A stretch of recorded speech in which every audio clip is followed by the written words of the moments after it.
Hi guys, it's me, Chazza HD, and welcome to this Practice 1 and Practice 2 review for the 2018 United States Grand Prix. And today, on Friday, it has been very wet, as you can see on your screen now. Basically, heavy rain conditions. It's been basically flooding in Austin. It looks as though it's going to be the same tomorrow. So, a wet start to this United States Grand Prix weekend. But hopefully, guys, you're all doing well after the last 2-week break between Suzuka and this race. Hopefully, you're going to enjoy this weekend. Hopefully, we do get an exciting weekend and a good race. But talking about Practice 1 and Practice 2, let's go through those results, shall we? So, Practice 1, Lewis Hamilton was miles out in front from Valtteri Bottas second, and Verstappen third, Ricciardo fourth, Vettel fifth, Raikkonen sixth. And then the front of the midfield is Sainz, Grosjean, Charles Leclerc and Marcus Ericsson. That's P7 to P10. And then your bottom 10, Fernando Alonso, Lando Norris, who is a Friday driver, but of course will be driving for McLaren in 2019. Then Gasly 13th, Perez 14th, Sirotkin 15th, Magnussen 16th, Ocon 17th, Hulkenberg 18th. And then the last two, Lance Stroll and Sean Gelael again. Gelael is a Friday driver and most likely will not be in the Toro Rosso for 2019. And then for Practice 2, we didn't get much running, but we did have some lap times on the board. Again, Lewis Hamilton, just look at that, miles out in front. Again, Practice 1 and Practice 2, Hamilton was over a second faster than anyone out there on the track. That just shows how great Hamilton is right now and has been for the last few races. Then you have Pierre Gasly very impressively in P2, Verstappen third, Alonso fourth, Hulkenberg fifth, Hartley sixth, Ericsson seventh, Van Dorn eighth, Raikkonen ninth and Vettel 10th. We'll get on to Ferrari in a moment. A very disastrous day. You'll learn why in a few minutes time. And then the bottom 10 is Leclerc, Stroll, Perez, Ocon, Sirotkin. And the bottom 5 there did not set a lap time because the first, I would say, 45 minutes of the hour-and-a-half session, it was way too wet for any running, so there was no running from any of the teams in that time. But those certain drivers just did not go out for a lap, such as Carlos Sainz, Daniel Ricciardo, Romain Grosjean, Kevin Magnussen, and Valtteri Bottas. So what we'll do, as ever, is now go on to the top teams and see how their day has gone. First off is Mercedes. Mercedes, even though the track probably won't be like this tomorrow, it's clear to see that they have won the fastest car in wet conditions. Just look at Practice 1. And Lewis Hamilton in wet conditions. Can anyone actually doubt that he is the best in the wet? Can anyone doubt that? He was over a second faster in both Practice 1 and Practice 2. In Practice 1, he was almost a second and a half clear of his teammate Valtteri Bottas in the same car. Bottas is not a bad driver. He's not an amazing driver, but he's not 1.5 seconds off normally. So, just an amazing performance today, even though he probably wasn't giving it his absolute all today. He's just continued to show why in the rain he is quite frankly unstoppable. And when it comes to tomorrow, it looks as though we are going to have rain for qualifying. I don't see how Mercedes and especially this man Lewis Hamilton can be beaten. I don't see it. How can he be beaten in the rain? I just don't see it. If you think he can, then put in the chat who you think could beat him, but I just don't see anyone competing with him, getting within half a second. He is just that good. But we'll move on from Mercedes and go on to Ferrari, who have already, guys, thrown away the weekend. There you can see Sebastian Vettel going off the track in Practice 1. Now, in terms of pace, Ferrari, basically as expected, they're not good in wet conditions compared to the Red Bull Mercedes. Their car just isn't as good. Not just in terms of pace, but also if you watch it out on track, the car just does not look like it enjoys those conditions as much as the Red Bull or the Mercedes. It's just not a good wet weather car. So yeah, the pace of the Ferrari not looking good in conditions that could be appearing tomorrow. But the big news that has just come out of the 2018 United States Grand Prix weekend is that Sebastian Vettel will take a 3-place grid penalty for going too fast under the red flags in practice 1. Now, before anyone says, oh, FIA, they hate Ferrari and they love Mercedes and they want Mercedes to win the title, just to say, the FIA here, with them applying this punishment for this rule, they are consistent, because Daniel Ricciardo at the first race in Australia, he broke this rule, got a penalty. Esteban Ocon got a penalty for the last race in Suzuka for breaking the same rule. So the FIA here have been consistent and have given out the punishment that is deserved. Because from the data the FIA have, they will know if a car is going too fast or is, going just about right under red flag or yellow flag conditions. So clearly Sebastian Vettel broke that rule, and now I think the best I see him starting on the grid is probably 6th, because I don't see him getting on the front row in qualifying, even if it was dry. So for Sebastian Vettel, the best he can hope for in terms of a starting position is 6th. But if it rains tomorrow and Ferrari are still not good, he could end up 9th or 10th starting the Grand Prix from. And that is not what he needs when he needs to take points off of Hamilton, even though the championship is, of course, basically over. So, again, Ferrari and Sebastian Vettel just bottle it. They continue to show how it is possible to completely throw away a championship when it is right there in the grasp of your hands. It's becoming funny now, honestly. Again, I think I've said this the last couple of weekends. It's like they're trying to throw it away. It's like they're trying to be bad. You can't be this poor for this caliber of team. This is Ferrari. This is Ferrari. Every race weekend, they're making basic mistakes. And this is all in the course of one season. If this was over the course of a few seasons, then you could say, yeah, this is just a team that just isn't good enough for this level. But to be making this many mistakes in just one season, I can't believe it. I can't believe it. I think a lot of the people at Ferrari, I'm not going to say the drivers or anything, but I think there are some people, maybe mechanics or engineers, that don't deserve to be at this level. They really don't. Not when mistakes keep getting made. And yes, of course, Sebastian Vettel did make a mistake today, but just as a team, as a collective, how can this continue? How can they keep going like this? They have to make major changes to the top of the team. Not Arriva Bene, but more on, say, the Binotto side of things. And, of course, the strategist. Just as a team, again, a collective, Ferrari are so poor. And if you're a Ferrari fan, then quite frankly, I feel sorry for you, because your team has robbed you of what probably should be a World Championship winning year and what should have been last year. And again, they have bottled it. But we'll move on now to Red Bull, who, as expected, in wet conditions, they do look good. Not as good as Mercedes, in my opinion, but they do look competitive. And if it does rain tomorrow and Ferrari are still struggling in the wet conditions, I think Red Bull could line up in 3rd and 4th place. I really could. They are that quick. Both drivers are good in the wet, especially Max Verstappen. So if Red Bull get the conditions I think they're praying for, which is rain, then yeah, I see a good qualifying ahead for Red Bull, because the pace they showed today suggested that they have enough speed in the rain to be competitive and to be, say, again, on the 2nd row of the grid. But guys, what do you think about Mercedes? Do you think Mercedes and Lewis Hamilton are going to be unstoppable this weekend?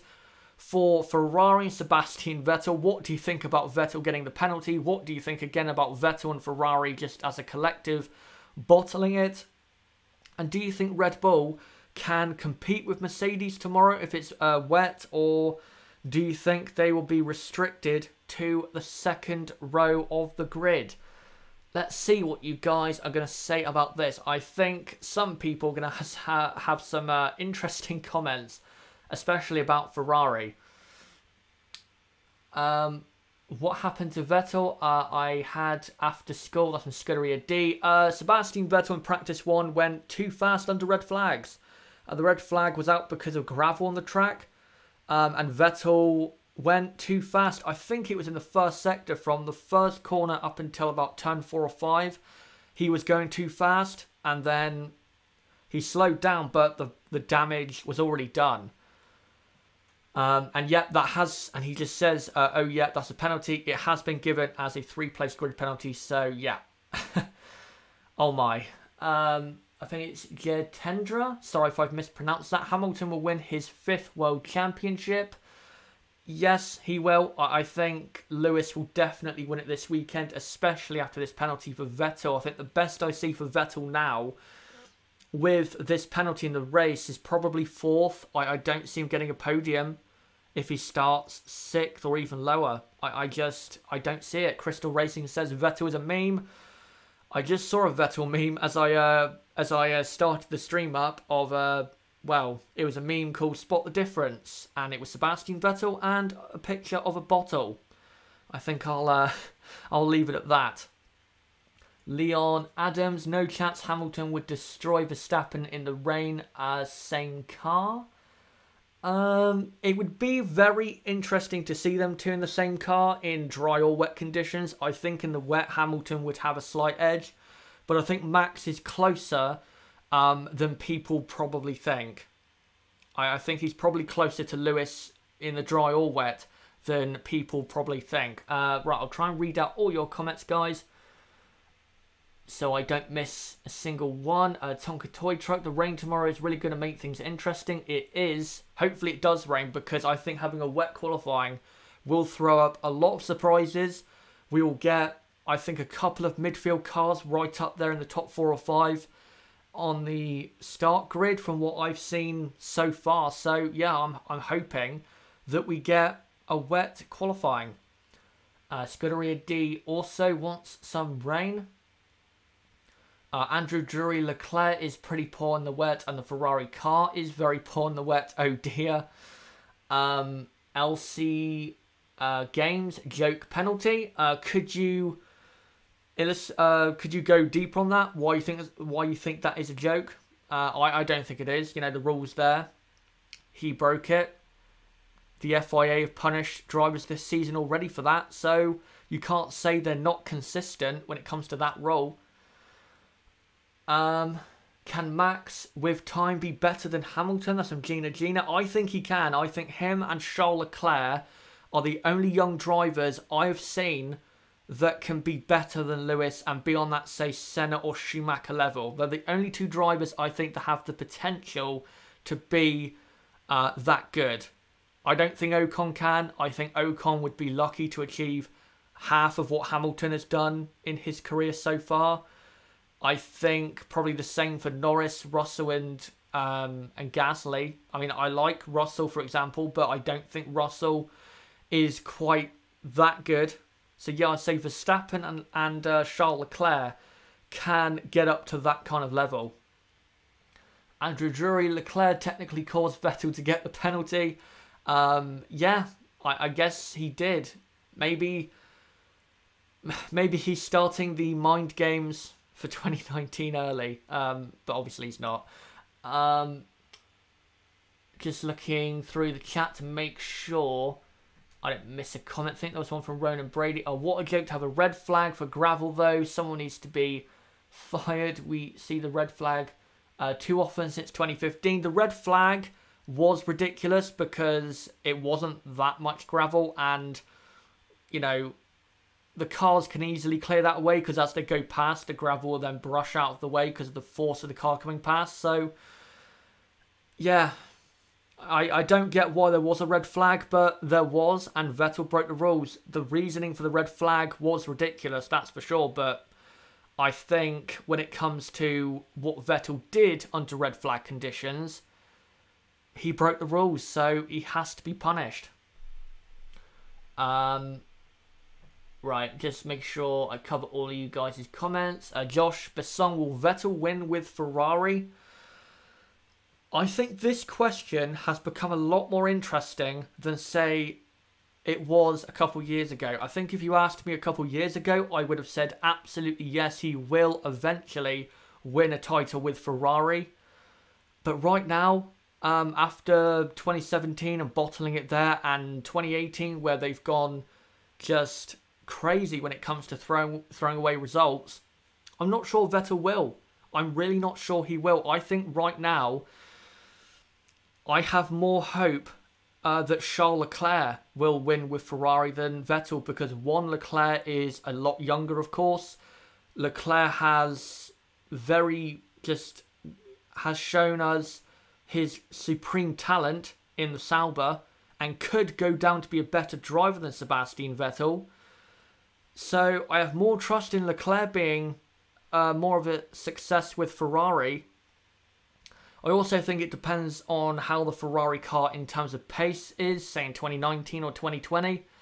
If the Ferrari car is equal or just behind or only just ahead of the Mercedes, I don't see Ferrari winning the championship, because they don't have the personnel and the mentality to beat Mercedes and Lewis Hamilton. They just don't. So if Ferrari built a car for 2019 that was half a second clear of the rest of the field, I think Vettel would win the title, because even if he bottled it at a few races, he would still have a quick enough car to win plenty of races to go win the championship.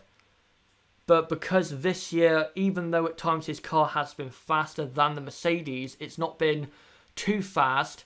So when he does bottle it, Mercedes are always right there to pick up from his mistake.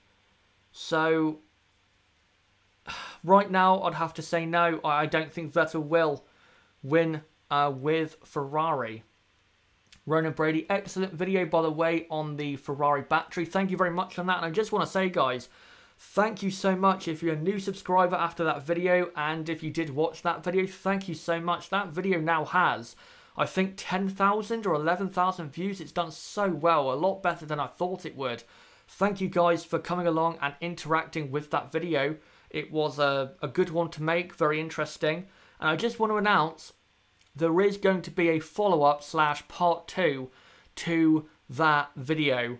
Someone in the comments, I can't remember the person's name, I will go back and look to make sure I get this idea written down, but he put a video idea basically in the comments saying it would be interesting to see where Ferrari would have been without this battery for the entire of 2018, or at least I think this is what he was trying to say. You know, it would have been interesting to see where Ferrari would have been without this battery compared to Vettel and his mistakes, and just how things would have gone without Ferrari having this battery, which of course gave them the speed, especially during the middle part of the season. So yeah, I'm going to do that as a video, as a part 2 to that Ferrari battery issue explain video. So make sure to subscribe and wait around for that video. Should be coming sometime after Mexico. Right, I'll make sure I read out a couple more comments, and then I will move on to the midfield teams.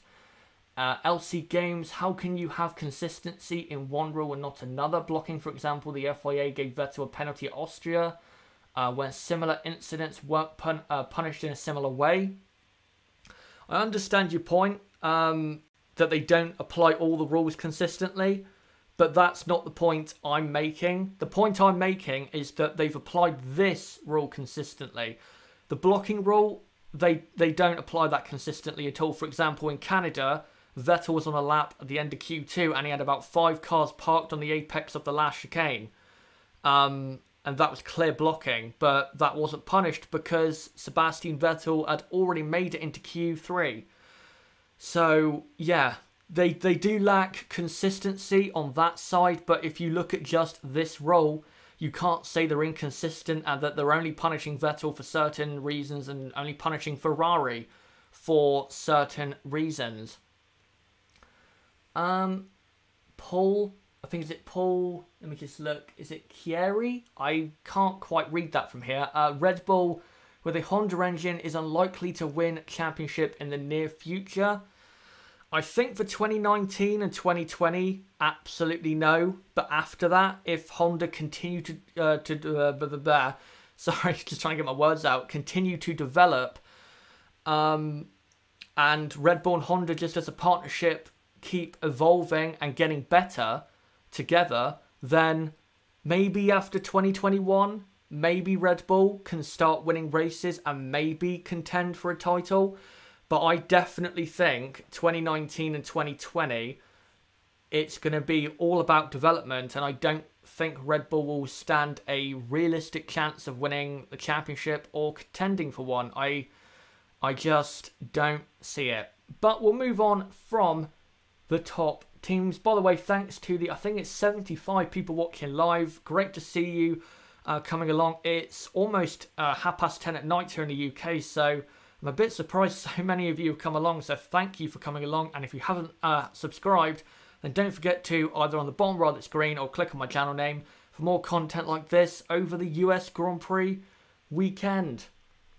But now we'll get on to those midfield teams. First off, McLaren. In wet conditions, I think it's quite clear to see that the McLaren is way more competitive compared to their midfield rivals such as Haas, Renault, Force India, Toro Rosso. So McLaren will be praying for more rain for the rest of this weekend. In qualifying, I think Fernando Alonso can have a good qualifying result. For Stoffel Van Dorn, maybe not, because Van Dorn just doesn't seem to have any pace or confidence at all in this McLaren. But with Alonso, if it does stay wet, from what I've seen so far in practice 1 and practice 2, I think he'll be in the top 10 in qualifying. I think maybe in the race he'll slip back because from what I've heard, it's going to be dry on race day. And I think McLaren will be very slow on race day. But again, if it's wet, then I think Fernando will be right up there at the front of the midfield, basically because of him, not the car really. Fernando in wet conditions is just such a good driver that he's able to drag a car like that far up the grid.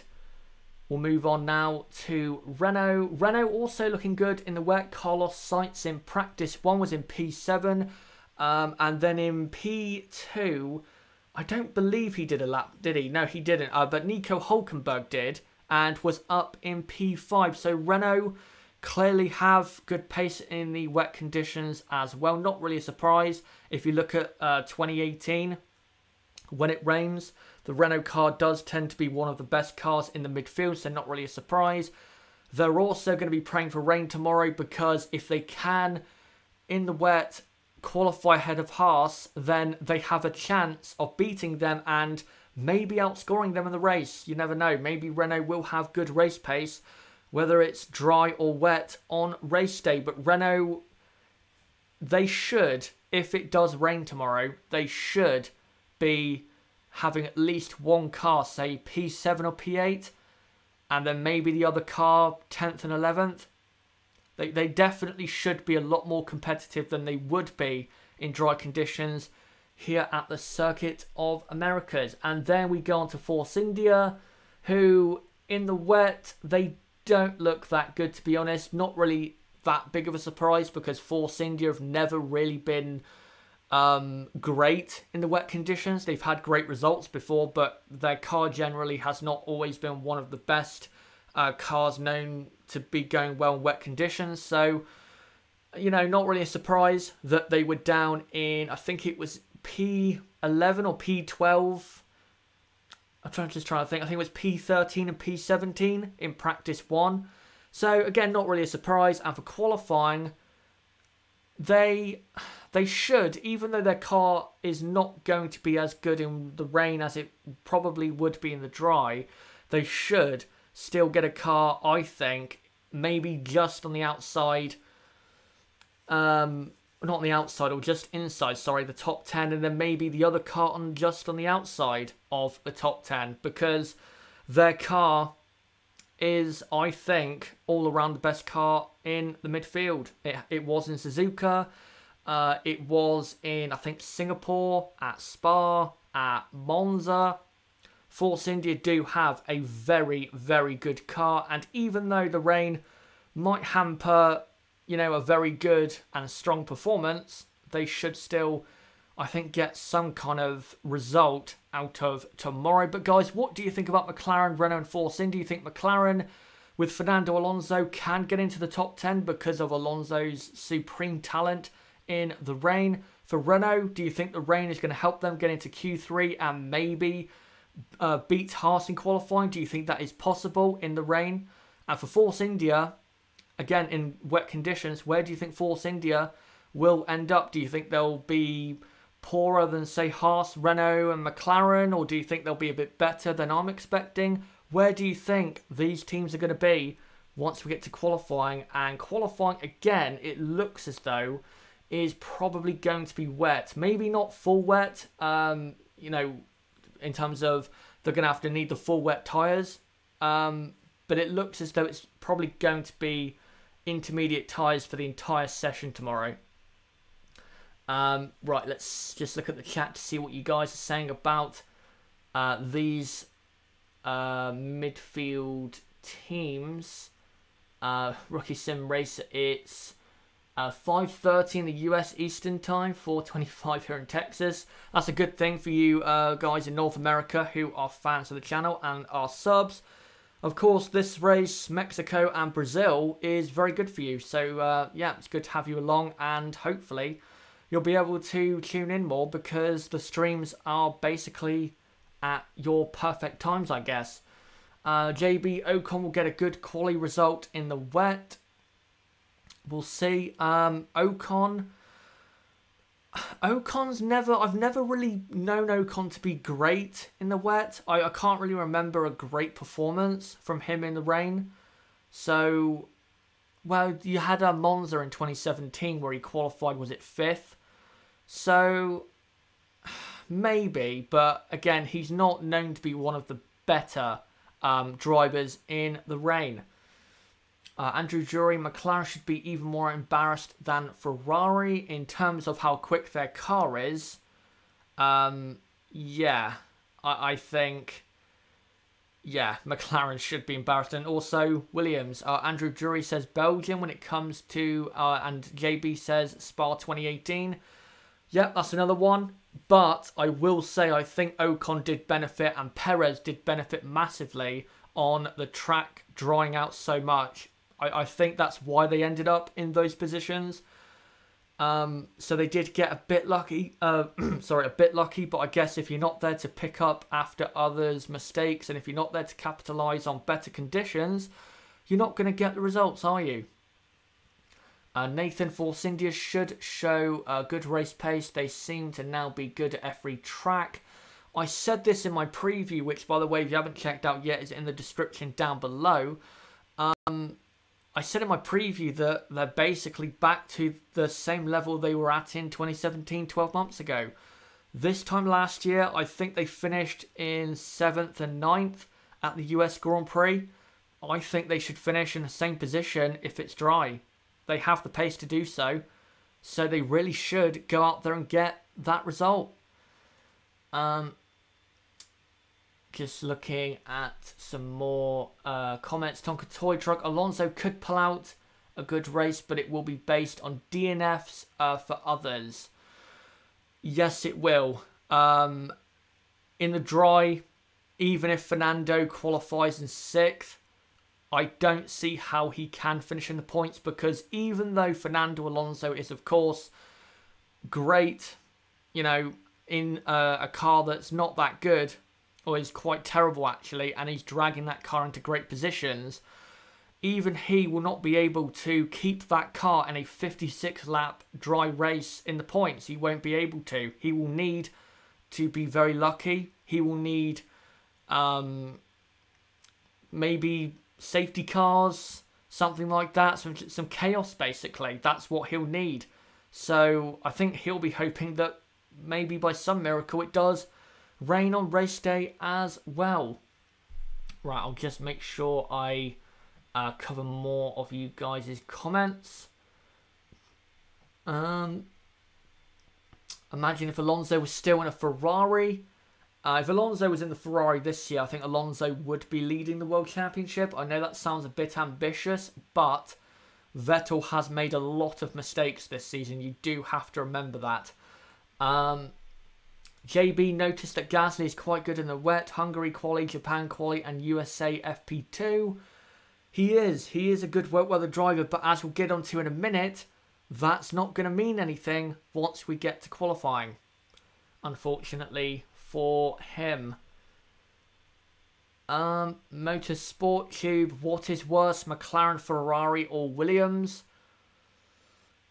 I think McLaren, and here's why. Because McLaren came into 2018 saying they had the best chassis and that they could compete with Red Bull and maybe get a podium. There was even talk of a race win. And look how 2018 has gone. Williams, you know, they never came into 2018 saying they were going to do amazing things, and I expected them to get worse. I did not think they would be any better than they were in 2017. So I wasn't surprised they went backwards. The only surprise is how bad they have been in 2018 for Ferrari. What's happened for Ferrari is that they built a very good car. Up until basically Singapore, they've built a very good car, but when it comes to trackside operations and getting the results out of the car that are needed, they can't do it. They just cannot produce the results that need to come if you're going to win a championship with the kind of car they had. So I think McLaren, because they predicted themselves to be so good in 2018 and they've been just so, well, crap. I think that's the only word to use when it comes to McLaren this season. And Ronan Brady just saying that McLaren were actually better this time last year and more competitive. They were. I think someone said 2 weeks ago at Suzuka that McLaren qualified 10th and 11th. And this year at Suzuka, they qualified 18th and 19th in dry conditions both times. How is that possible? How is that possible? How can you go that far back with a supposedly better power unit? I don't get it. I just don't get it. Yeah, we'll move on from McLaren, Renault and Force India and go on, guys, to the rest of the midfield. First off is Williams, who in wet conditions don't look too bad, but they don't look that good. If it does stay wet, though, Lance Stroll, who is on the screen right now, can, as we know, produce some kind of surprise result. So do keep a watch out for him if it does rain. But for Williams, in terms of their car, I don't see much coming from Williams. I really don't. I think it's going to be down to basically the talent of the driver and what they do at the time of qualifying. That's how I think Williams can possibly get a good result, is down to their drivers and not the car. Going on to Toro Rosso, who in the rain, have been very good today, but there is a problem. They are both, Gasly and Hartley, going to be starting at the back for the race on Sunday because they're both taking on basically completely new power units because Honda are bringing another upgrade to this race. Hopefully that does go well for them. So even though in the wet they are looking really good, and I think if they didn't have penalties, I think tomorrow they would have both cars right in the top 10 and maybe at the front of the midfield. It's not going to mean anything because, yep, they're starting at the back. But if this Honda upgrade is good and does work for race day, there's no reason why, again, if there's safety cars and some chaos, there's no reason why they can't get into the points. There's no reason why they can't. So we'll see what Toro Rosso do on race day, but basically tomorrow is useless because no matter what they do, they're going to be starting at the back of the grid. Now let's go on to Haas. Well, in practice 1 for Romain Grosjean, he was in 8th, so I guess not too bad, but Kevin Magnussen was in 16th. And then both drivers did not go out for practice 2 or did not set a lap time for practice 2. So even though Haas should, once they get it all settled down and turned up for qualifying, even though they should have the pace, I think them not running enough laps and basically not doing practice 2 might come back to bite them after qualifying, because they won't have the experience that McLaren have or that Renault have in the rain, because in practice 2 they didn't go out there for a proper fast lap. So I think that might hurt them after qualifying, but on race day I think they'll score points with at least one of their cars for sure. Even if they don't have a good qualifying, they're most likely still going to be, say, 11th and 12th or 11th and 13th, something like that. So yeah, qualifying tomorrow, I don't think Haas are going to be outstanding or amazing, but I think on race day, I think that's where you're going to see Haas really come out strong and put on a great performance for the home fans at, of course, their home Grand Prix. And finally, we'll go on to Sauber. And Sauber, you know what, are actually looking quite good. In practice 1, Leclerc was 9th and Ericsson was in 10th. And then in practice 2, Ericsson was P7 and Leclerc was P11. So Sauber in the wet, looking very, very good. This is quite a surprise. I never thought the Sauber was really that good in the rain. I mean, the Sauber car hasn't been good in the rain since, what, 2012? Since that famous Malaysian Grand Prix. So quite a surprise to see Sauber doing better than Haas, than teams like Force India. Quite a surprise to see that, and hopefully they do continue that. Charles Leclerc, you can, and I've seen someone in the chat earlier, I think I read it out, saying Leclerc is not that good in the wet. I disagree. I think Leclerc is good in the wet. He just can make a couple silly mistakes, I guess you could say. I think once he gets it nailed down, he is very good in the rain. And I think tomorrow, if he does not make any silly mistakes, and Ericsson also is up there and very competitive, I think Sauber can get a car into the top 10. I really do. They're looking very competitive. Sorry guys, just have to clear my throat. Season up there. But yes, Sauber do look, to me, really good. They look really, really good. And if they got into Q3 with both of their cars, then wow, what a performance that would be. But guys, what do you think for those 4 teams? Do you think Williams, with any of their drivers, can do anything in qualifying for Toro Rosso? What do you think they'll be doing tomorrow in terms of qualifying? Sorry guys, on my throat. It's very sore today, to say the least. For Toro Rosso, what do you think they'll do? And for Haas, do you think they'll have a good qualifying, or do you think they'll come alive on race day? And for Sauber, do you think they can get both cars into Q3, or do you think they're going to fall back and finish up, say, in, I don't know, 13th, 14th, and end up out in Q2? Put in the chat right now, and I will make sure to read it out. Sorry guys, just had to mute there to get my throat cleared. Right, let's get reading these comments.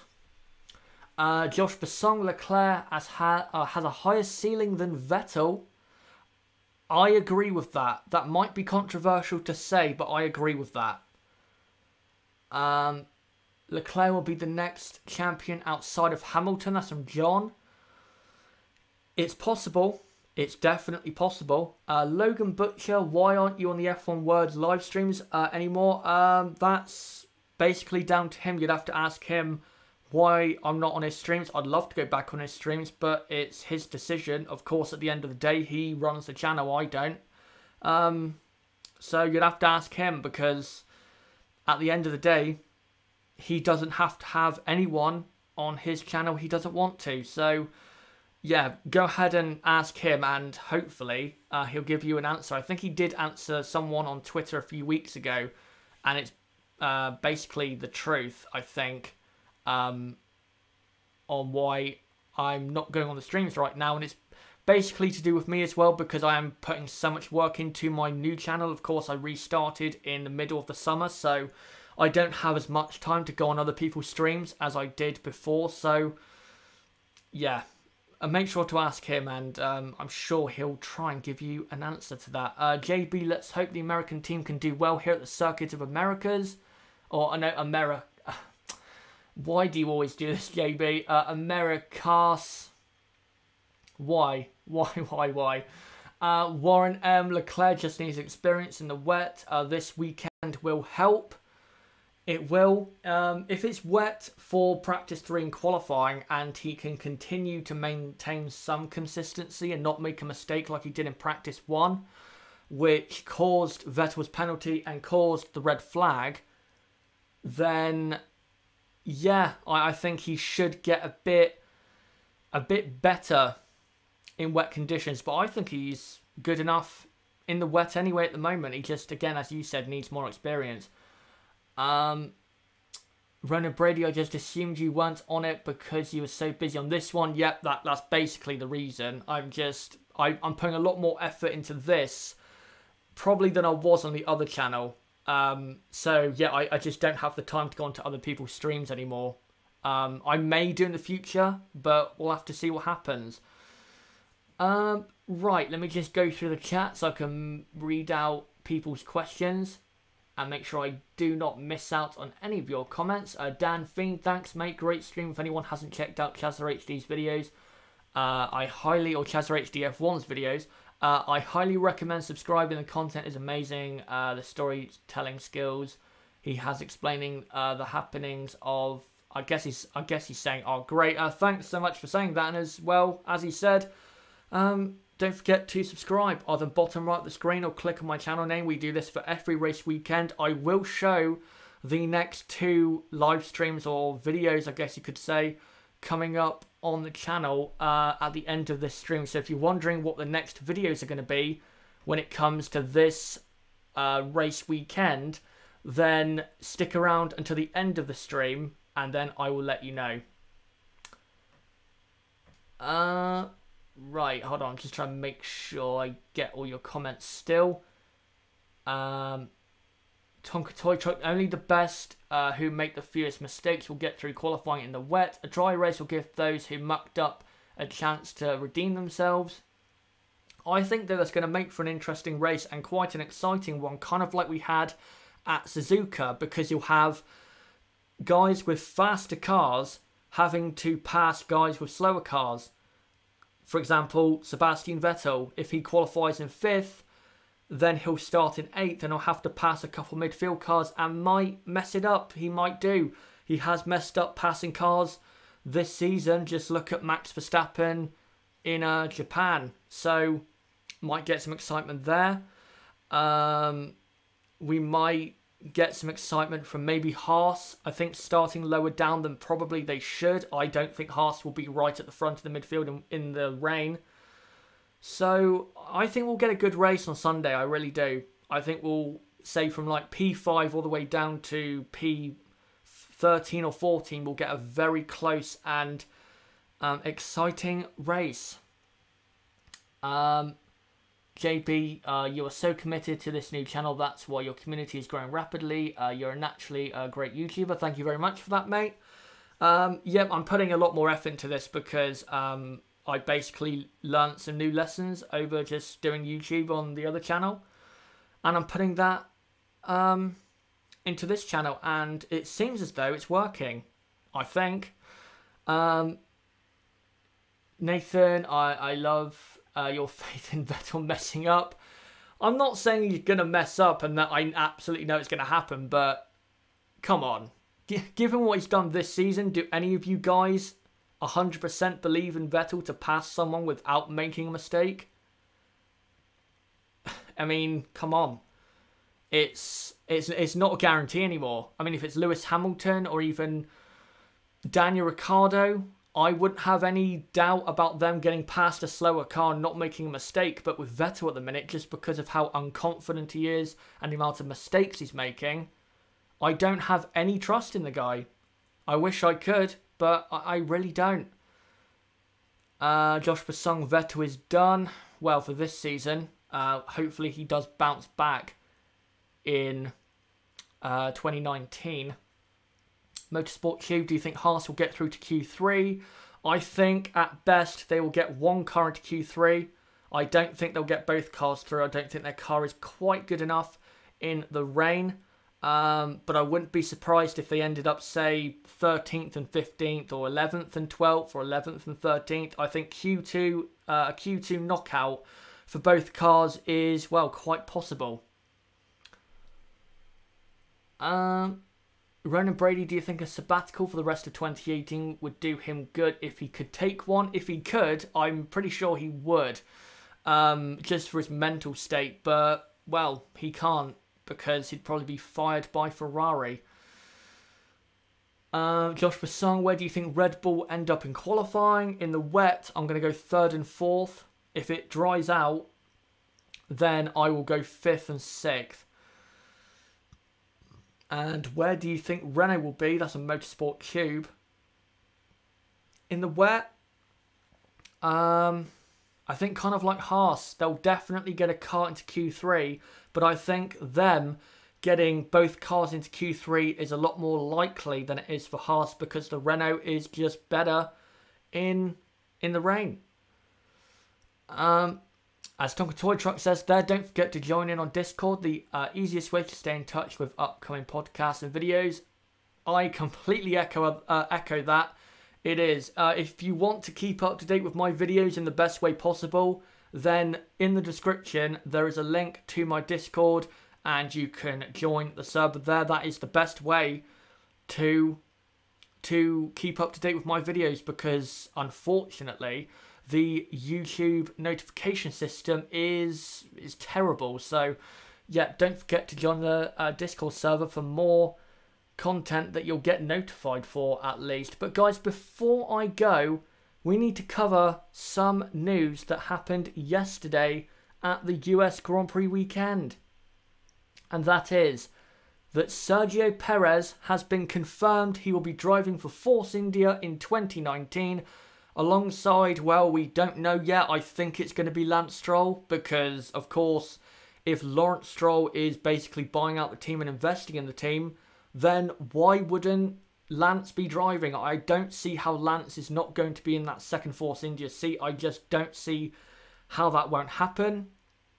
So basically, for Force India, their driver lineup is complete. It's going to be Perez and Stroll.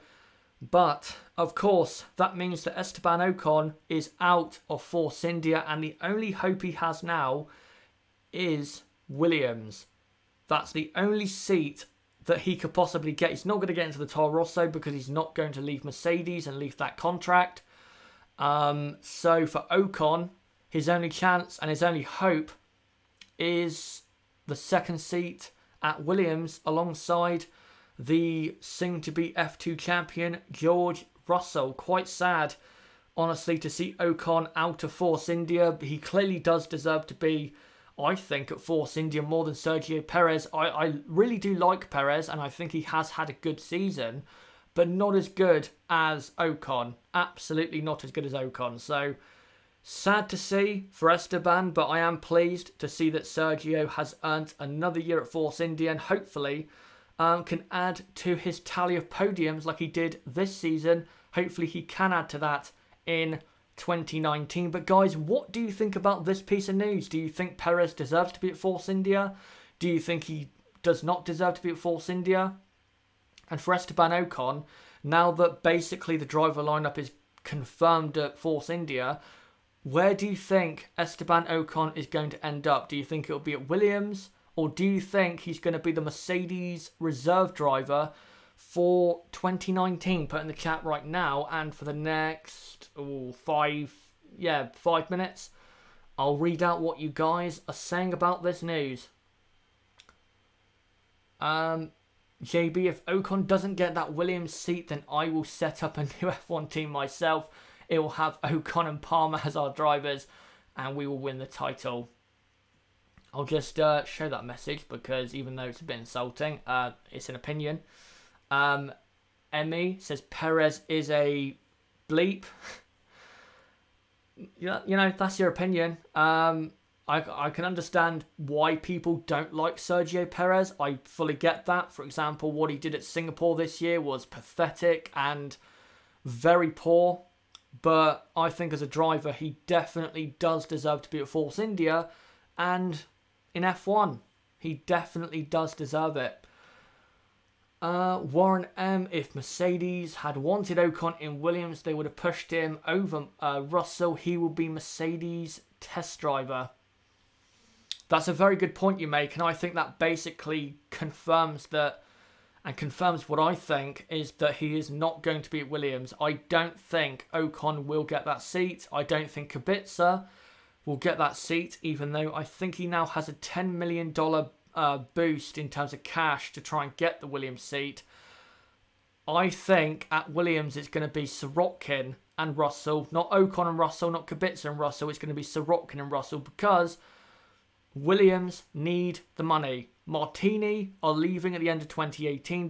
They are such a big influence inside of Williams in terms of just the financial running of the team and in terms of what drivers they select. They have had that influence in the past. They have supported Williams fantastically financially since 2014. And, well, after they leave, they are desperately going to need some cash because, of course, the Stroll family are going to definitely leave the team at the end of 2018. So more cash is leaving Williams. So Sirotkin, in a way, when it comes to money, is their only hope of guaranteed money to keep the team going, which is sad to say, but I think Williams need to. If they want to keep the team going and they want to stay competitive, I think they need to have Sirotkin there to give them the money. You could argue that Sirotkin could be used as a test driver and still give Williams that sponsorship money, but I don't think the sponsors will be too happy if Sirotkin is dropped from being a race driver to a test driver. So yeah, I think it's going to be Sirotkin and Russell because basically Williams desperately need that money. Tonka Toy Truck Force India will need some stability and a great benchmark for next year's efforts. Lots of changes coming, and Perez is the only stable part of the new team. Yeah, that's a plus. You know, Perez has been at the team since 2014. He's been one of the main constants in that team. So yeah, that's a good point. John Williams competitive with who? Yeah, they haven't been competitive at all this season, have they? Motorsport Cube, if Williams didn't have disappointing cars and some disappointing drivers, they would have a lot more money.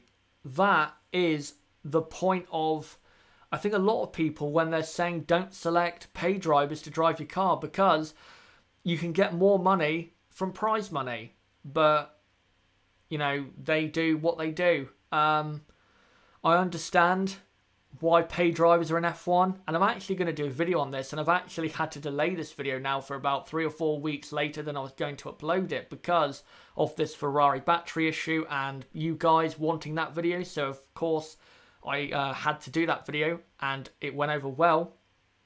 I am going to do a video about pay drivers and also the situation at Force India when it comes to Lawrence Stroll owning the team. But I'm just going to say this as kind of a prelude to that video, I guess. I understand why pay drivers are in F1. I agree with why teams need them in terms of money. But do they work? Do pay drivers work? That question will be answered in that video, which will probably come, I think, the week of Abu Dhabi. So in a month's time, I will answer that, I think, quite important question. JB, yeah, I don't like Checo either. The way he treated Ocon in 2017 was disgusting, and his fans sent Ocon death threats. I mean, WTF. Yeah, I wasn't impressed by him in 2017. I thought that was one of his, say, more worse seasons of his career. I think the way he dealt with Ocon was just not good. He cracked under the pressure Ocon was putting under him because Ocon was just improving all the time and eventually was beating him consistently at the end of 2017. And yeah, he didn't deal with it well. What he did to Ocon at Spa was horrible. It really was horrible what he did. And what his fans did to Ocon was, quite frankly, disgusting. So yeah, 2017, I definitely think changed a lot of people's opinions on Perez.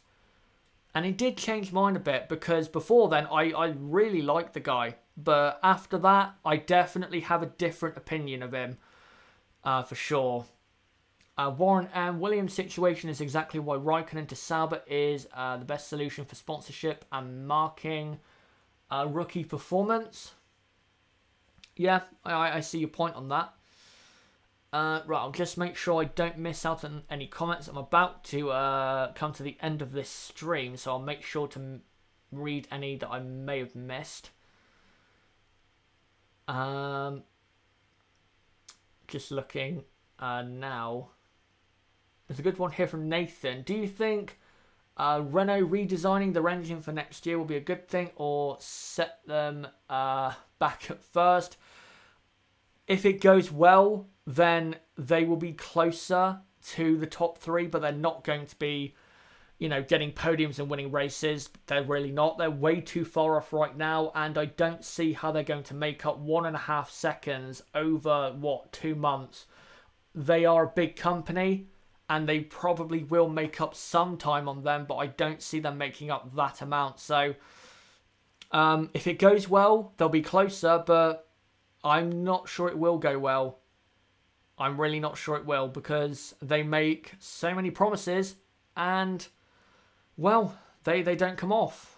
So, yeah, we'll see with Renault where this redesign goes. It needs to go, it does need to go well, because I think if they keep going in the direction they are in terms of the power unit, forget the team, the Renault Works team, if they keep going in the way they are with the power unit, they are going to be quite far behind the top, kind of like Honda were, say, in 2015 compared to Mercedes in 2015. That's the way Renault are going. JB, what are you most excited for in, I think you're trying to say 2019 or not 2018. For me, it's seeing Gasly in the Red Bull against Verstappen. The most exciting thing for me is Charles Leclerc against Sebastian Vettel. I'm interested to see how Ferrari deal with those drivers in terms of, do they give them equal status, or is Sebastian still the number one in that team? And I'm interested and, well, excited to see how Leclerc does against him and Lewis Hamilton in his second season in F1. I think if he does as well as we think he can, then I think we're on for a great and very exciting title battle in 2019, because we'll probably have 3 drivers going for the championship, and that's exactly what we want to see.